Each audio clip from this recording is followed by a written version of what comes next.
Минималната плата и понатаму останува една од темите за која се дискутира. Од Конфедерацијата на слободни синдикати велат дека нивната борба е за покачување на сите плати и потенцираат дека наскоро ќе имаат преговори со работодавачите за можноста од повисока минимална плата.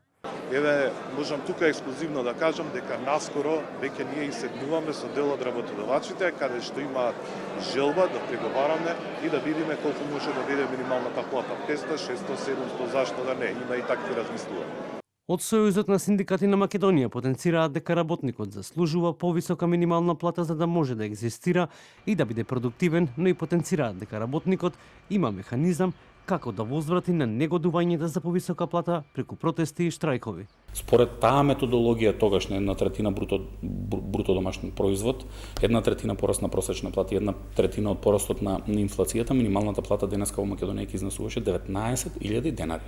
Да не протестиравме тогаш и да не се зголемеше минималната плата и да не се променаа критериумите. Тоа ќе го правиме во наредниот период. Зошто?